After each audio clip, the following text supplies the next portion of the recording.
विषय आहे मी पाहिलेला सिनेमा. तर चला सुरू करूया.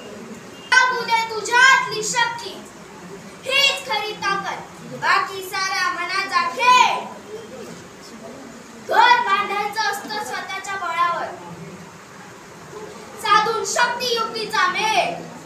ज्याची असते शक्ती अपूर्व, ज्याचे असते ध्येय अचूक, तोच दिपवू शकेल जगाला आज. होम घरात धडाकेबाज धडाकेबाज धडाकेबाज. याला लोकं तर तुम्ही नक्कीच या चित्रपटाचं नाव ओळखलं असेल. या चित्रपटाचं नाव आहे धडाकेबाज. हे नाव मला खूप आवडतं, कारण आपल्या प्रत्येकाला वाटतं की आपण धडाकेबाज झालं पाहिजे.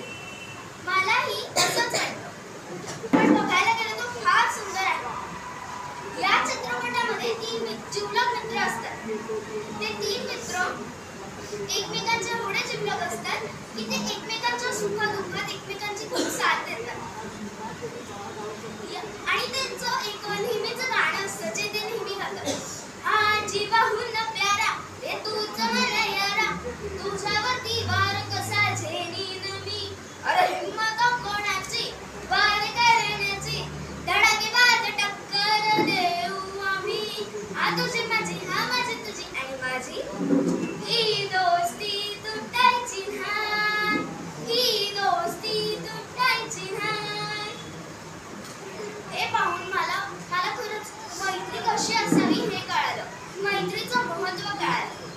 या चित्रपटामध्ये कल्पना शक्तीचा एकदम भन्नाट वापर केलाय. आता तेच बघा, गंगारामचं पाटलीत असणं, लक्षाने शिट्टी मारल्यावर गंगाराम रेती फुंकून लक्षाची इच्छा पूर्ण करणं, हे सगळं किती काल्पनिक आहे. तरी त्या चित्रपटात त्यांनी किती सुंदर दाखवलंय. यामुळे आपली काल्पनिक शक्ती कशी वापरायची, ती किती आपल्यासाठी उपयोगी असते हे मला कळालं. आणि त्याच्याही गंगारामचं जे प्रेरक वाक्य, ज्याची असते शक्ती अपूर्ण, ज्याचे असते ध्येय अचूक, तोच दिपवू शकतो जगाला आज. होम घरात धडाकेबाज. म्हणजे आपली आत्मशक्ती जागवून व शक्तियुक्तीचा वापर करून, मेहनत करून आपण जर का हे सगळं केलं तरच या जगात आपला निभाव लागेल.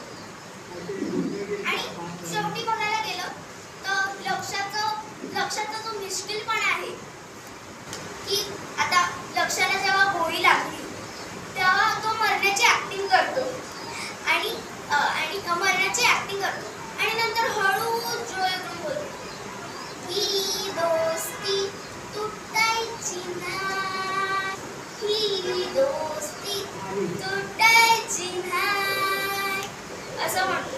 हा सीन खरंच खूप भावूक होता. यामध्ये मी थोडी